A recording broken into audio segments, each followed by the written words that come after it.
आज का अपना टॉपिक है औद्योगिक क्रांति, जो कि पार्ट 4 में एक ही टॉपिक हमने कोर्स में बाकी पूरा चैप्टर कोर्स हट गया। औद्योगिक क्रांति ये पार्ट में ये इसका जो क्वेश्चन आएगा वो आएगा 2 नंबर का। अब 2 नंबर का क्वेश्चन है, दो तरीके से क्वेश्चन आ सकता है, 1+1, या तो एक नंबर के 2 क्वेश्चन या 2 नंबर का 1 क्वेश्चन। और इसमें जो मेन टॉपिक है परिभाषा वाला एक सवाल आता है आएगा क्योंकि इस बार मॉडल पेपर के अंदर भी एक खाली जो मल्टीपल चॉइस क्वेश्चन उसके अंदर एक सवाल दिया हुआ और एक रिक्त स्थान के अंदर एक सवाल दिया हुआ इसका औद्योगिक क्रांति का। तो जाहिर सी बात या तो एक नंबर के 2 क्वेश्चन आएंगे या 2 नंबर का एक ही क्वेश्चन आएगा।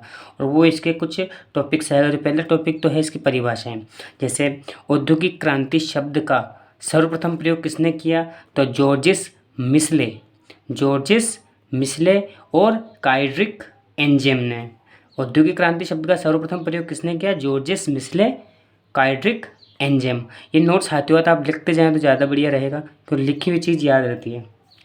दूसरी अब 5 इसमें परिभाषाएं दी गई हैं किताब के अंदर। पहली है अर्नोल्ड टोइनवी की, दूसरी परिभाषा है GW साउथगेट की, तीसरी है CD हेजेन, चौथी है डेविज और लास्ट जो एनसाइक्लोपीडिया ऑफ साइंसेस। ये 5 परिभाषाएं दी गई हैं। पांचों परिभाषा में याद करने की एक परिभाषा क्वेश्चन पक्का आएगा इसमें से। और जो पहली परिभाषा अर्नेस्ट टोइनवी की है, जो कि उनकी किताब लेक्चर्स ऑन इंडस्ट्रियल रेवोल्यूशन नाम की किताब के अंदर लिखी गई है। वो परिभाषा क्या है, परिभाषा है औद्योगिक क्रांति कोई आकस्मिक घटना नहीं है वरन विकास की एक सतत प्रक्रिया है। अर्थात औद्योगिक क्रांति जो है आकस्मिक घटना मतलब एकदम होने वाली घटना नहीं है, बल्कि यह विकास की सतत प्रक्रिया, जो विकास होता है उसकी लगातार चलने वाली प्रक्रिया है। यह अर्नोल्ड टोइनवी ने कहा है कौन सी किताब के अंदर, लेक्चर्स ऑन इंडस्ट्रियल रेवोल्यूशन के अंदर।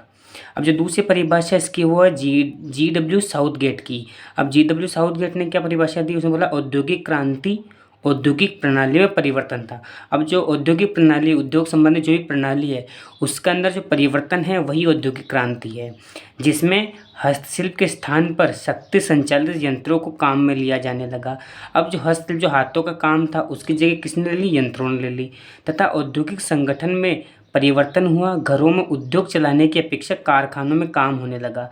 यही है औद्योगिक क्रांति के, घर में उद्योग चलाने की अपेक्षा कारखानों में काम किया जाने वाला लगा, यही औद्योगिक क्रांति है। अब अगली परिभाषा छोटी है। पहली परिभाषा अर्नोल्ड टोइनवी की हो गई, दूसरी GW साउथगेट की होगी। अब जो तीसरी है वो CD हेजिन की है। सबसे छोटी परिभाषा यही है, कुटीर उद्योगों का मशीनीकरण ही औद्योगिक क्रांति है। जो कुटीर या छोटे उद्योग हैं उनका मशीनीकरण हो जाना ही औद्योगिक क्रांति है। सबसे छोटी परिभाषा CD हेजन की है।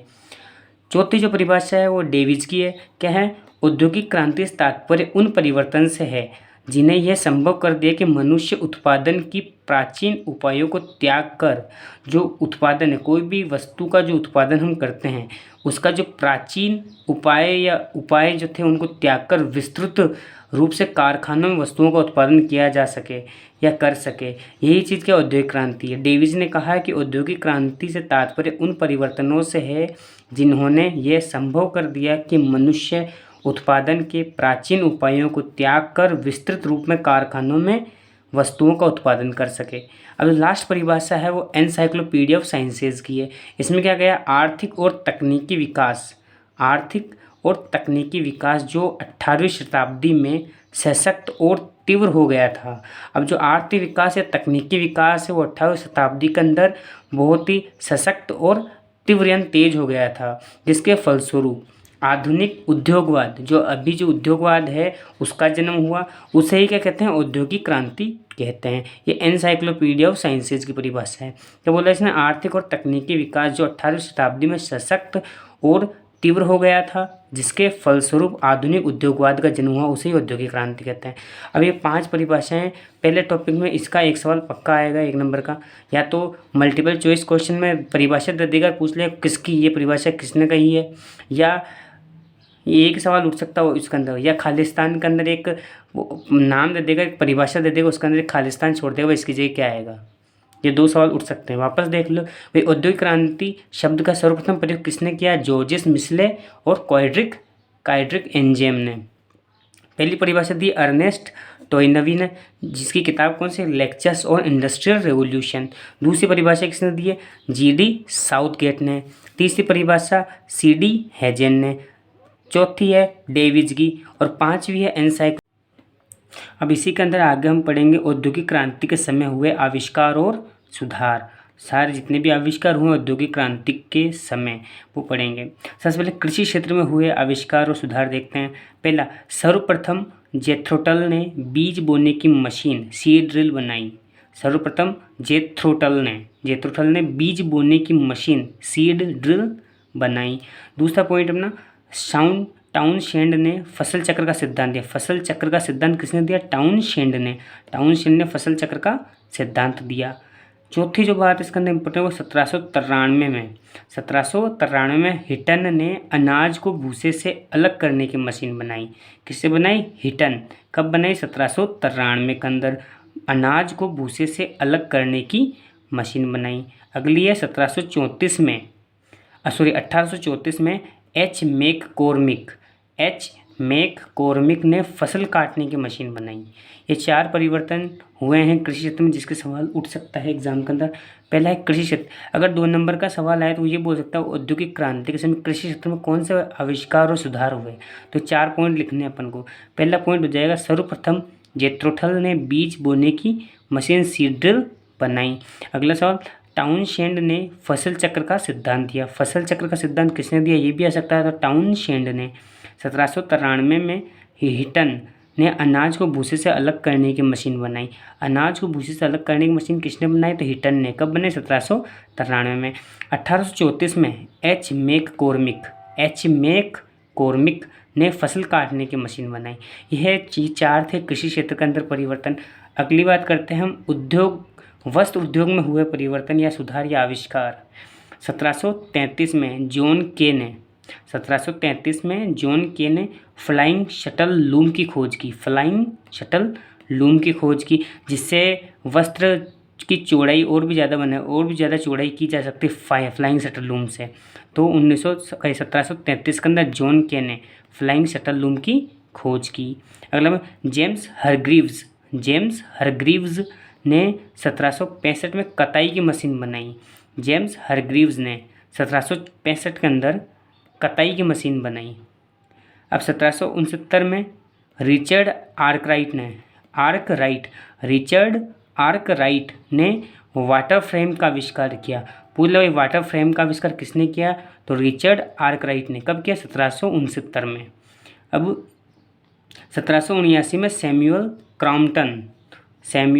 क्रॉम्पटन ने म्यूल द्वारा कता हुआ धागा मजबूत और बढ़िया होता था। अब म्यूल द्वारा बना हुआ धागा क्या होता, कता हुआ धागा क्या होता था, मजबूत और बढ़िया होता था। ये किसने बनाई, सैमुअल क्रॉम्पटन ने। म्यूल द्वारा एक म्यूल नाम की चीज़ बनाई, जिससे कता हुआ जो धागा है वो मजबूत और बढ़िया होता था। 1787 में एडमंड कार्टराइट ने मोस्ट इम्पोर्टेंट पावर लूम की आविष्कार किसने किया, तो एडमंड कार्टराइट ने। अर्थात शक्ति संचालित पावर लूम का मतलब शक्ति संचालित करघे का आविष्कार किया, जिससे कपड़े बनाए जाते हैं। पावर लूम से कपड़े बनाए जाते हैं। एडमंड कार्टराइट ने शक्ति संचालित करघे का आविष्कार किया। ये वस्त्र उद्योग में 5 परिवर्तन वस्त्र उद्योग में थे। कृषि क्षेत्र में 4 परिवर्तन थे। सर्वप्रथम जेथ्रोटल ने बीज बोने की मशीन बनाई, सीड ड्रिल। टाउनशेंड ने फसल चक्र का सिद्धांत दिया। हिटन ने अनाज को भूसे से अलग करने की मशीन बनाई। एच मैककॉर्मिक ने फसल काटने की मशीन बनाई। इसके अंदर जॉन के ने फ्लाइंग शटल लूम बनाया। जेम्स हरग्रीव्स ने कताई की मशीन बनाई। रिचर्ड आर्कराइट ने वाटर फ्रेम बनाया। सैमुअल क्रॉम्पटन ने कता हुआ धागा मजबूत और बढ़िया होता था। और एडमंड कार्टराइट ने पावर लूम यानी शक्ति संचालित करघे का आविष्कार किया। अब लोएस की बात कर लें तो लोएस में 1709 में अब्राहिम डर्बी ने धमन भट्टी का आविष्कार किया। 1709 में अब्राहिम डर्बी ने धमन भट्टी का आविष्कार किया। हेनरी कोट ने आलोडन भट्टी और बेलन मिल का आविष्कार किया। हेनरी कोट ने आलोडन भट्टी और बेलन मिल का आविष्कार किया। हेनरी बेसेमर ने एक नई इस्पात बनाने की विधि खोजी, जिसको इसने बेसेमर प्रक्रिया जिसे बेसेमर प्रक्रिया के नाम से जाना जाता है। इसके अंदर 3 ही परिवर्तन हुए। 1709 में लो अयस्क उद्योग के अंदर 1709 में इब्राहिम डर्बी ने धमन भट्टी का आविष्कार किया, जिससे शुद्ध लोहा निकाला जा सकता है। हेनरी कोट ने आलोडन भट्टी और बेलन मिल का आविष्कार किया। हेनरी बेसेमर ने इस्पात की नई विधि खोजी, जिसे बेसेमर प्रक्रिया के नाम से जाना जाता है। हेनरी बेसेमर तो बेसेमर प्रक्रिया के नाम से जाना जाता है। हमने 3 औद्योगिक क्रांति के समय हुए परिवर्तन या आविष्कारों को 3 क्षेत्रों में देख लिया। पहला कृषि क्षेत्र, दूसरा उद्योग वस्त्र उद्योग, तीसरा लोह उद्योग। अभी चौथा है परिवहन क्षेत्र में हम परिवर्तन या आविष्कार देखेंगे। इंग्लैंड में पहली नहर वर्सली कैनाल 1761 में जेम्स ब्रिडली ने बनवाई। इंग्लैंड में पहली नहर कौन सी बनी थी? वर्सली कैनाल, जो कि 1761 में जेम्स ब्रिडली ने बनवाई थी। ये व्यापार के लिए बनाई गई थी नहर। 1788 से लेकर 1796 के काल को नेहरोन्माद नाम से पुकारा जाता है। नेहरोन्माद काल किसको बोलते हैं? 1788 से लेकर 1796 तक का जो समय या जो काल है उसे नेहरोन्माद के नाम से पुकारा जाता है। अब 1869 में फोर्टिनो द लेस्पेथ ने स्वेज नहर का निर्माण करवाया। फर्टिनो द लेस्पेथ ने 1869 में स्वेज नहर का निर्माण करवाया। 1807 में रॉबर्ट फुल्टन ने प्रथम वाष्प चलित नौका का आविष्कार किया। वाष्प चलित नौका में नाव बनाई, जो वाष्प से चलने वाली नाव बनाई। किसने बनाई? रॉबर्ट फुल्टन ने कब बनाई? 1807 में। 1814 में जॉर्ज स्टीफेंस ने भाप इंजन रॉकेट का आविष्कार किया। 1814 में जॉर्ज स्टीफेंस ने भाप इंजन रॉकेट का आविष्कार किया। रॉकेट का आविष्कार किसने किया? जॉर्ज स्टीफेंस ने, जो कि भाप इंजन था। अब इसके बाद 1830 में प्रथम रेलगाड़ी मैनचेस्टर और लिवरपूल के बीच चली। 1830 में प्रथम रेलगाड़ी मैनचेस्टर का और लिवरपूल के बीच चली। प्रथम रेलगाड़ी कहाँ से कहाँ तक चली? तो मैनचेस्टर और लिवरपूल के बीच, मैनचेस्टर से लेकर लिवरपूल तक प्रथम रेलगाड़ी चली, जो कब बनी थी? 1830 के अंदर, विश्व के। अब संचार क्षेत्र में क्या क्या परिवर्तन हुए? संचार क्षेत्र में केवल 2 ही परिवर्तन हुए और ये दोनों मोस्ट इंपोर्टेंट हैं। 1844 में सैमुअल मोर्स ने एक व्यवहारिक तार यंत्र का आविष्कार किया था, व्यवहारिक तार यंत्र। और 1876 में ग्राहम बेल ने टेलीफोन का आविष्कार किया। कब? 1876, मोस्ट इंपोर्टेंट लाइन। 1876 में ग्राहम बेल ने टेलीफोन का आविष्कार किया। उसके अलावा मोस्ट इंपोर्टेंट लाइन ये, प्रथम रेलगाड़ी कहाँ से कहाँ तक चली? तो मैनचेस्टर से लिवरपूल तक चली, जो कब बनी? 1830 के अंदर, मैनचेस्टर से लिवरपूल प्रथम रेलगाड़ी। अब ये थे परिवर्तन या आविष्कार। अब हम पढ़ेंगे औद्योगिक क्रांति के परिणाम। औद्योगिक क्रांति के परिणाम 4 क्षेत्रों में हुए। 4 परिणाम ज़्यादातर माने जाते हैं मेन इसके। जैसे पहला परिणाम आता है आर्थिक परिणाम। आर्थिक परिणाम क्या होगा? ग्रामीण क्षेत्रों की अपेक्षा नगरों का विकास अधिक हुआ। मतलब ग्रामीण क्षेत्रों में तो विकास कम हुए, नगरों का विकास अधिक हुआ। कुटीर उद्योगों का विनाश, जो छोटे छोटे उद्योग थे उनका विनाश हो गया, क्योंकि सब जगह मशीनीकरण हो गया, इसलिए कुटीर उद्योगों का विनाश हो गया। औद्योगिक पूंजीवाद का विकास हुआ, औद्योगिक पूंजीवाद का विकास। ये थे आर्थिक परिणाम। 3 तरह के औद्योगिक क्रांति से 3 आर्थिक परिणाम हुए। पहला है ग्रामीण क्षेत्रों की अपेक्षा नगरों का विकास अधिक हुआ, दूसरा कुटीर उद्योगों का विनाश, तीसरा औद्योगिक पूंजीवाद का विकास। अब राजनीतिक परिणाम क्या हुए? राजनीति में लोकतंत्र की मांग बढ़ी, दूसरा औपनिवेशिक स्पर्धा की शुरुआत, तीसरी श्रमिक संगठित हुए, मांगों को लेकर आंदोलन का उदय। अब राजनीतिक परिणाम 3 तरह के हैं। पहला तो है राजनीति में लोकतंत्र की मांग बढ़ी, राजनीति में लोकतंत्र की मांग बढ़ी, दूसरी औपनिवेशिक स्पर्धा की शुरुआत, तीसरी श्रमिक संगठित हुए और मांगों को लेकर आंदोलन का उदय हुआ। अब इसके 2 परिणाम और हुए।